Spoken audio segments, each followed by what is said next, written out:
오늘 38주년 예배로 하나님께 나가기를 원합니다.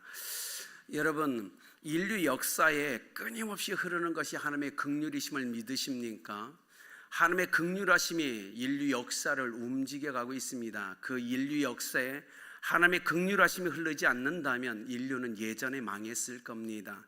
한 노인이 빵을 훔쳤습니다. 제가 예전에 함께 나눴던 예화인데요, 판사가 그에게 이렇게 질문합니다. 왜 빵을 훔쳤습니까? 그랬더니 노인이 4일 동안 굶었습니다. 늙었다고 저를 써주는 데가 없습니다. 너무 배가 고파서 빵을 훔쳤습니다. 그러다 판사가 얘기합니다. 그건 개인적인 사정입니다. 당신에게 이 법정에서 벌금형 10달러에 처합니다. 사람들이 수군대기 시작했어요. 그때 갑자기 판사가 이어서 얘기합니다. 판사인 저에게 우선 10달러의 벌금을 내게 처합니다. 그리고 방청석에 있는 모든 시민들에게 50센트의 벌금형을 내립니다.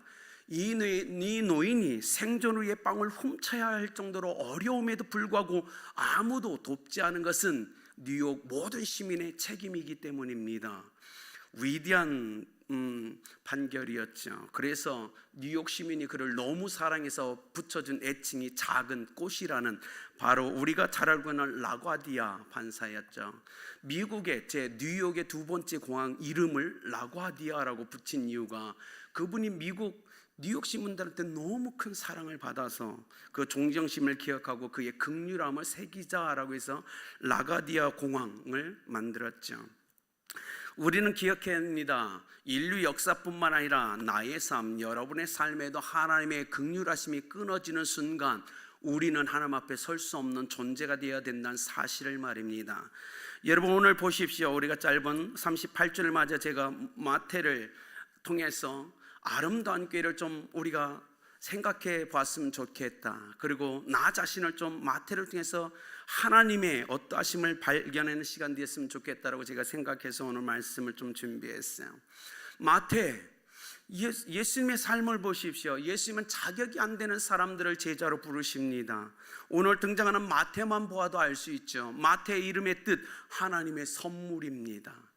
하나님이 그를 선물로 창조하셨어요. 하나님께 선물이 되는 존재, 그리고 세상에 보내면서 너는 내가 세상에 보낸 나의 선물로 인생을 살아가라 라고 마태를 보내셨어요. 그런데 안타까운 건 마태의 인생에서는 그는 하나님께 선물이 되는 존재도 아니었고 이 땅에 하나님이 선물로 보낸 존재로서의 삶도 못 살았다는 거예요. 오늘 성경에 등장합니다.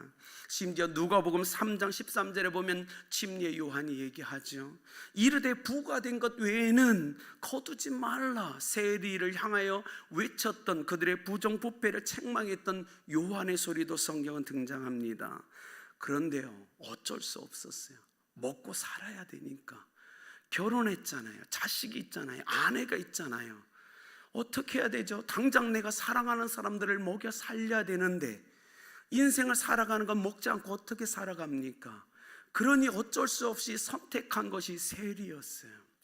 그래서 그는 누가 욕하고 멸시 천대받는 그 직업이었음에도 불구하고 내가 그나마 사랑하는 나의 아내와 나 자식과 나의 가정을 위해서 그는 어쩔 수 없는 선택을 통해서 그 삶을 살아가고 있었어요.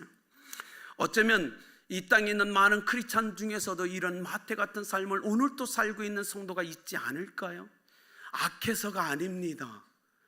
나의 사랑하는 가족을 지키기 위해서 어쩔 수 없는 선택을 하며 인생을 살아가는 이 땅에 아버지들이 있다는 겁니다. 이 땅에 어머니들이 있다는 겁니다. 우리는 최소한 이해할 수 있지 않을까요? 그것이 악해서가 아니라 누군가를 사랑해야 하기 때문에, 전체는 아니지만 그 사랑의 결단을 누가 과연 뭐라고 할 수 있을까요? 그러나 하나님 앞에 그것은 분명 좋은 일은 아닐 겁니다. 9절에서 그런데 그 삶에 마태라는 사람이 세관에 앉는 것을 보고 주님이 지나가시다 마태를 보고 부르십니다. 나를 따르라. 그런데요, 마태는 이게 쉬운 결정이 아닌 거예요. 그렇잖아요. 지금 사랑하는 가족을 위해서 선택하고 먹고 사는 문제 때문에 그곳에 있는데 주님이 갑자기 부르십니다. 소문으로 듣던 예수님이에요. 일어나서 나를 따르라고 얘기합니다. 근데 일어나자마자 직업을 잃어요. 어떻게 먹여 살려야 되잖아요. 사랑하는 사람들을. 일어나서 세관을 떠나자마자 깜깜이 오직 믿음으로 살아야 돼요. 하나님의 공급하심만 의지하는 절대적 믿음이 필요한 거예요. 이 세관에서 일어난다는 건. 마태에겐 그 믿음이 과연 생길까요? 만약에 그에게 그 믿음이 생기지 않는다면 그가 세관의 이 직장을 포기한 것이 평생의 고통이 되고 가족의 고통이 될 거예요. 그러니까 이 결정이 쉬운 게 아니었다고요. 그렇지 않습니까? 마태는 어떻게 해야 될까요? 자리에서 일어나 예수님을 쫓는다는 건 전적인 믿음을 갖고 하나님만을 의지하며 하나님의 공급하심을 의지한다는 건데, 이걸 내가 평생의 절대적 믿음의 소유자로 살아갈 수 있을까요? 여러분 어떻게 생각하십니까? 이게 쉽다고 생각하십니까? 우리는 마태를 이해할 수 있어요. 그렇죠? 마태는 외로웠어요. 사랑하는 사람을 위해서 선택한 이 직업이었지만 너무나 외로웠어요. 그런데 단번에 그의 외로움을 아시는 주님께서 이렇게 부르십니다. 일어나 나를 따르라. 그런데 일어나 나를 따르라는 표현이 마태가 생각하기에는 예수님이 마태가 필요하다라고 부르시는 게 아니었어요. 너 지금 외롭지? 너 지금 누군가에 의지하고 싶지? 지금 너 나 필요하지라는 음성으로 그가 들렸어요. 그래서 그가 반응합니다. 내 주님, 나의 외로움을 공감해 주시는 주님, 저 지금 너무 외로워요. 돈은 많이 벌고 있어요. 그런데 외로워요. 저 정말 영혼의 친구가 필요합니다. 영혼의 기댈 분이 필요합니다. 그런데 주님이 저보고 너 나 필요하지라고 얘기하는 그 음성에 그가 반응합니다. 그렇군요 주님, 이젠 지쳤는데 저에겐 돈이 아니에요. 주님이죠. 그가 일어나 결단을 합니다. 그래서 그가요, 나의 마음의 상처를 지금 알아주시는 분, 내 상처를 어루만져 주시는 그 예수님의 부르심 앞에서 사회에서 외면당했고 그동안 그가 의지했던 죄인과 세리들을 자기 집에 초대합니다. 그리고 이렇게 표현하는 거예요. 나 그동안 외로웠던 거 우리 알지? 너희들도 세리였고 죄인이었고 사회에서 외면당했지. 너희도 우리가 서로 의지했지. 그러나 기억해, 오늘 이후로 나는 너희들 의지하지 않아. 이젠 나는 하나님 의지하며 절대적 믿음을 소유한 자로 인생을 살아갈 거야. 마지막 고별 인사를 잔치를 통해서 표현하고 있어요. 모르겠어요. 시간이 얼마나 지날지, 그가 얼마나 이 믿음을 지켜낼지 그도 잘 몰라요. 인간은 연약하거든요. 그럼에도 불구하고 내 인생 한 번 이 절대적 믿음을 가지고 하나님의 공급하심을 내가 바라보며 얻으며 인생을 한번 살아가겠다는 위대한 결단을 그가 주님의 부르심 앞에서 하게 됩니다. 그런데 바리새인들이 그 모습을 보고 어찌하여 너희 선생은 세리와 죄인들과 함께 잡수시느냐라고 비난합니다. 그 말에 더 큰 상처를 받아요. 그나마 힘들었는데 바리새인들이 나타나서 너 같은 세리 같은 죄인이라는 그 한마디에 더 가슴이 아파요. 마지막까지 상처를 주는 이 사람, 어떻게 해야 될까요? 누군가가 그에게 했죠. 원죄보다 더 무서운 것은 정죄다라고 표현했어요. 여러분 절대 정죄하시면 안 됩니다. 그것이 얼마나 큰 고통인지 아세요? 마태는 너무너무 힘들었어요. 그가 죄인인 걸 알아요. 그가 지금 옳지 못한 일을 알고 있는 걸 그도 알고 있었어요. 그런데요, 그가 힘든 건 오늘 바리새인이 예수님과 마지막 또 세리와 죄인들과 함께 밥을 먹는 자리까지 나타나서 그들을 죄인이라고 정죄할 때 그는 또 한 번의 상처와 아픔을 경험해야 돼요. 그런데 주님이 이러시는 거예요. 오늘 성경에 보면 나를 세리라고 경멸하며 죄인이라고 멀리하는 이 사람들 가운데 예수님이 나는 너 때문에 이곳에 왔단다라고 얘기하는 거예요. 나는 너 상처받았잖아. 너 때문에 내가 이곳에 왔어라고 얘기해 주는 거예요. 지금도 상처받고 있지? 너 때문에 내가 이곳에 왔단다. 그렇게 얘기해 주는 거예요. 죄인 나에게 긍휼함을 베풀기에 오셨다는 그 주님의 음성이 그에게 너무나 큰 위로와 힘이 됩니다. 여러분, 이것이 복음이 아닐까요? 이것이 복음 아닙니까? 여러분 인생을 살아가는 거 얼마나 힘드십니까? 많이 외로우시지 않으세요? 그런데 주님이 오늘 성경을 통해서 우리에게 얘기합니다. 내가 너 때문에 왔다. 내가 너 그 마음의 상처 치유하려고 영적 의사로서 너희 가운데 왔고, 너 모든 사람이 너 죄인이라고 하는데 내가 너를 구원하려고 너에게 다가왔다라고 얘기하시는 거예요. 주님, 이것이 복음이죠. 우리에게도 동일하잖아요. 우리에게 다가오신 주님. 그런데 마태는 이걸 흘려보내고 싶지 않은 거예요. 나에게 다가오신 이 주님을 내가 어떻게 그 은혜를 기억할까요? 그래서 성령의 감동을 받아 그가 마태복음을 기록하면서 나의 죄인인데 나를 향하여 찾아오신 그 주님을 내가 꼭 기록해야 되겠다라고 해서 성령의 감동하심을 보고 마태복음을 그가 기록합니다. 영원히 인류 역사 속에 기억될 하나님의 은혜, 예수 그리스도의 긍휼하심을 마태복음 오늘 성경에 기록해서 우리에게 전해줘요. 이분이 주님이십니다. 이분이 하나님이십니다. 칼빈은 오늘 본문을 보면서 이렇게 기록했어요.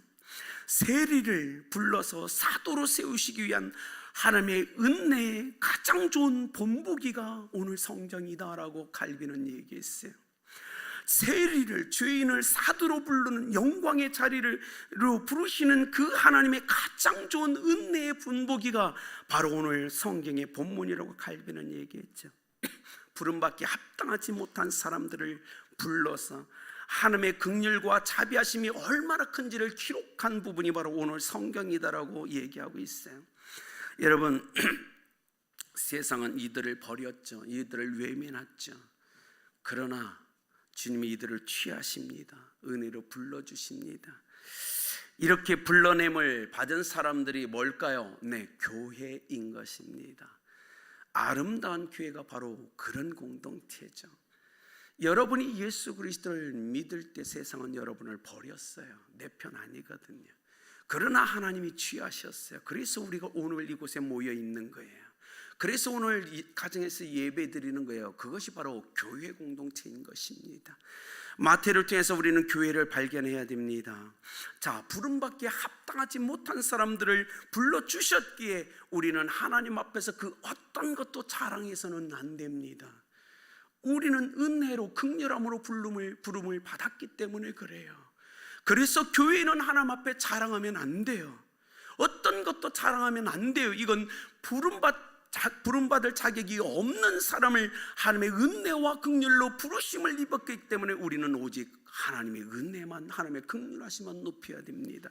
그것이 교회 공동체죠. 마태복음 10장 2절에서 4절 쭉 보면 마태는 끊임없이 마태복음에서 세리 마태라는 걸 적습니다. 그가 얼마나 창피했을까요? 마태복음을 기록하면서 그는 최소한 세리라는 그 말을 띄어도 됐어요. 적지 않아도 됐어요. 기록하지 않아도 돼요. 본인이 저자였잖아요. 그럼에도 불구하고 마태복음 전체를 기록하면 그는 끊임없이 세리 마태라고 스스로가 기록합니다. 왜요?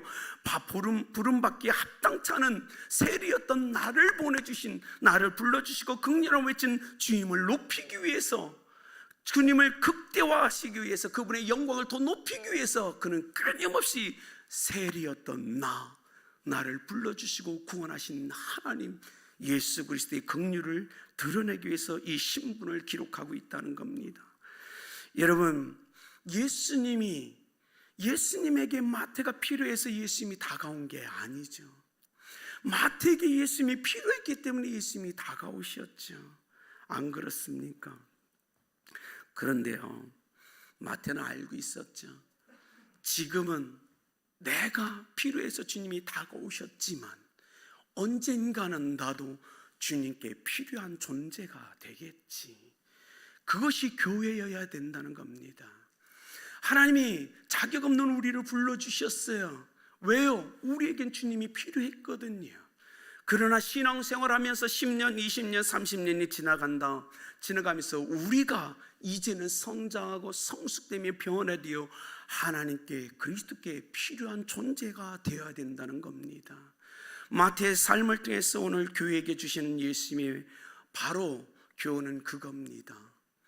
여러분, 교회는 끊임없이 예수 그리스도의 그 긍휼함과 은혜를 전하는 공동체가 되어야 될 줄 믿습니다. 요나가 바다에 던져질 때 그의 영성이 깨어나죠. 오늘 마태가 세관에 앉아 있는데 주님의 부르심 가운데 그의 영적인 깨달음과 깨어남의 역사가 일어나죠. 여러분을 깨운 것은 하나님의 은혜라고 확신하실 수 있으십니까? 여러분의 영혼을 깨워내는 건 하나님의 긍휼하심이라고 믿으셔야 됩니다. 잠자는 우리 영혼과 우리 영을 깨워주신 건 철저하게 하나님의 은혜였고 하나님의 긍휼하심이었어요. 그 누가 아니었어요. 그래서 우리는 깨어났죠.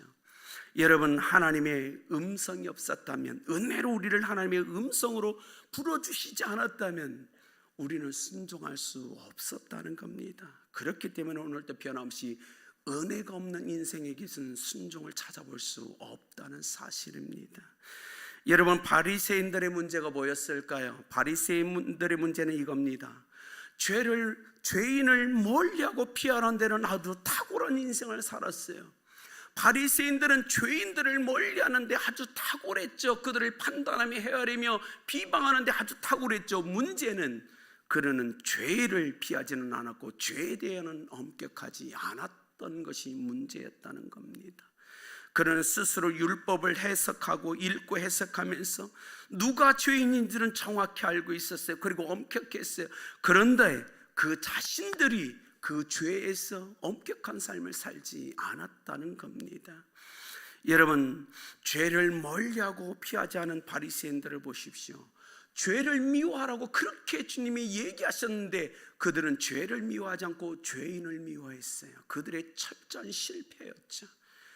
죄인을 주님은 얘기했죠. 죄를 미워하라고, 그러나 죄인을 사랑하라고 그렇게 외쳤음에도 불구하고 그들은 거꾸로의 삶을 살았어요.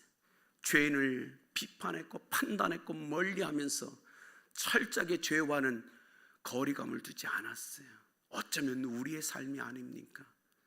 여러분, 지금 누군가를 판단하십니까? 여러분 자신을 뒤돌아보십시오.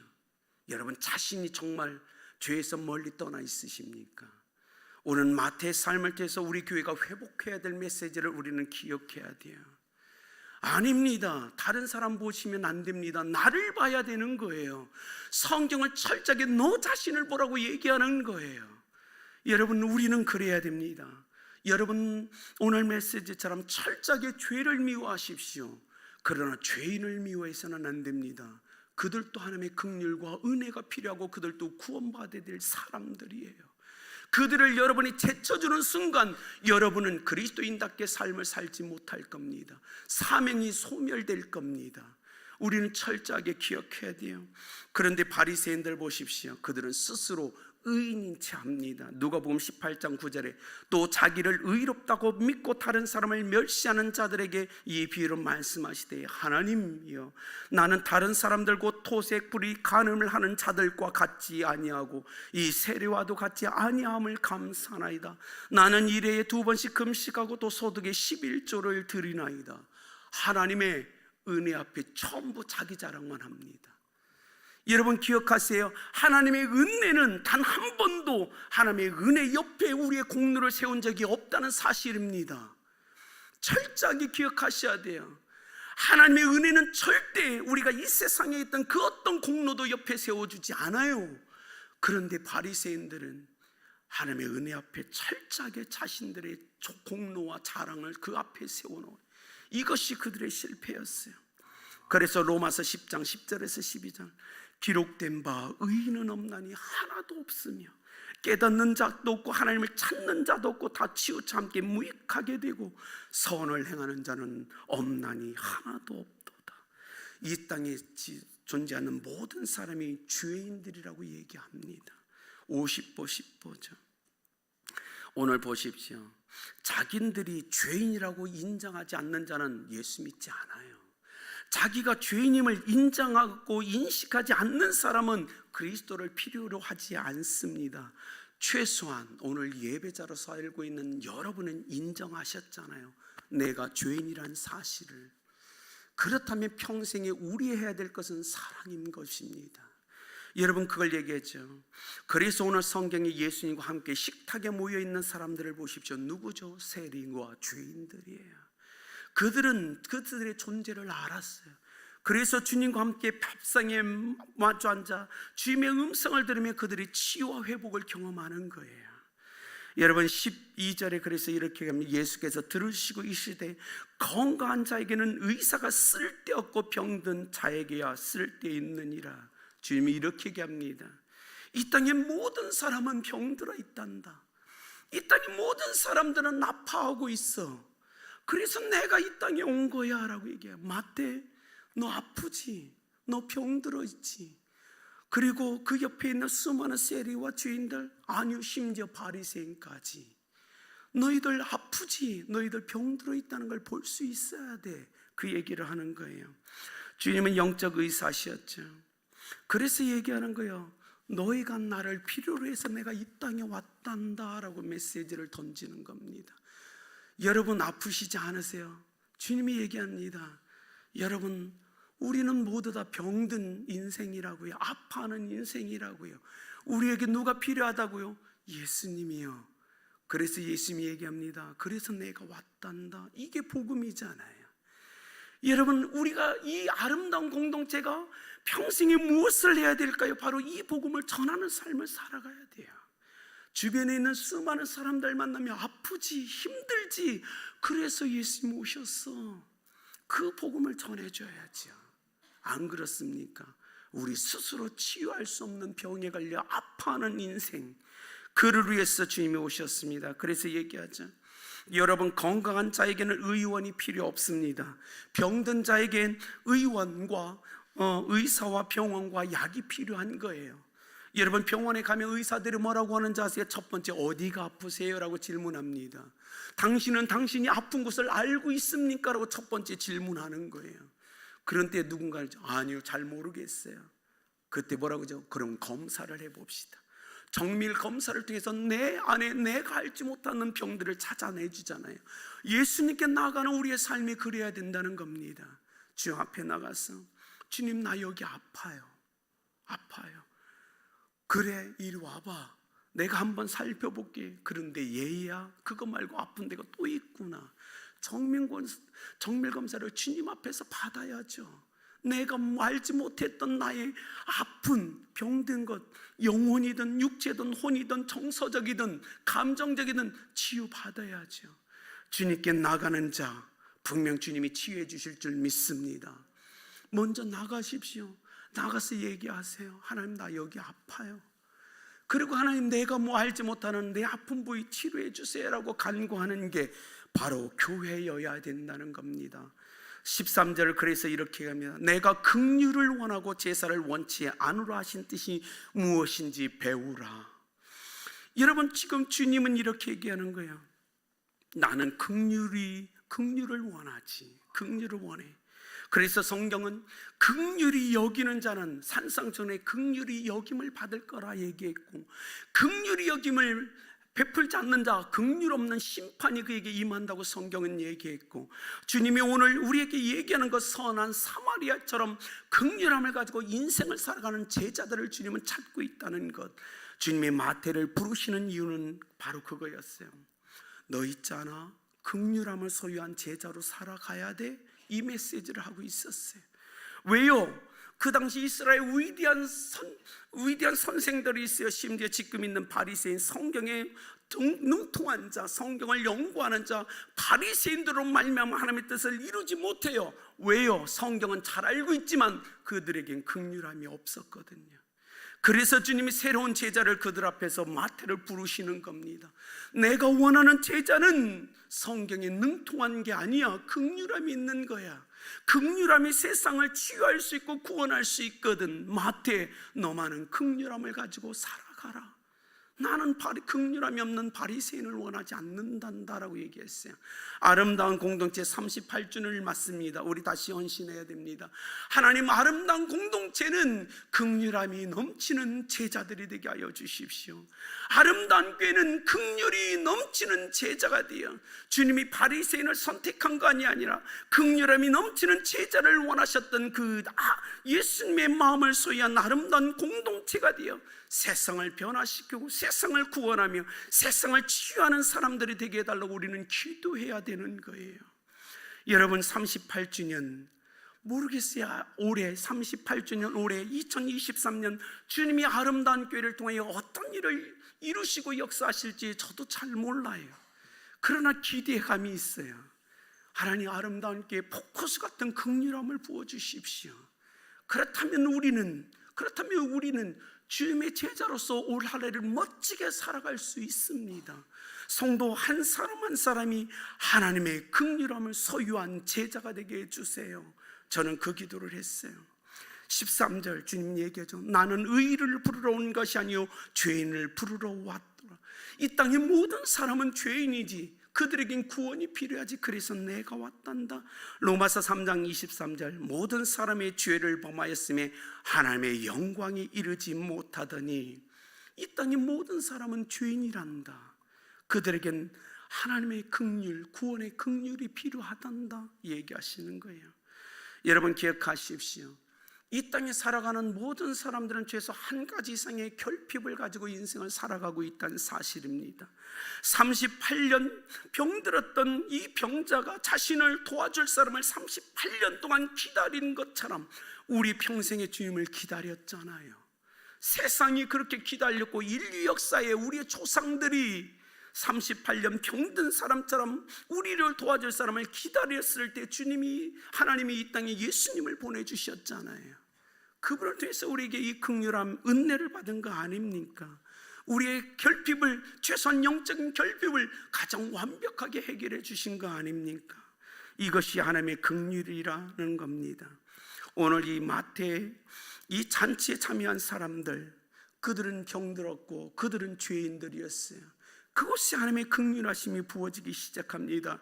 그래서 오늘 이 9장 9절에서 13절에 나오는 이 잔치는 천국 잔치인 거예요. 그곳에 주님이 계시고 주님의 긍휼함이 부어지고 그들이 구원의 놀라운 역사와 치유와 회복의 역사가 일어난 이곳이 바로 천국의 잔치라는 겁니다. 아름다운 교회는 이 잔치를 해야 됩니다.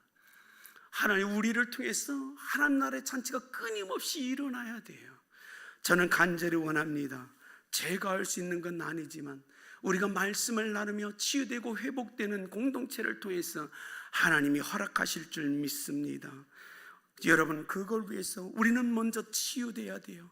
먼저 치유되고 먼저 정결케 되고 먼저 구원의 역사를 통해서 영적 생명을 소유해야 됩니다. 왜요? 생명을 소유한 자가, 생명력이 있는 자가 죽은 자를 살릴 수 있기 때문에 갑니다. 죽어가는 자를 살릴 수 있기 때문입니다.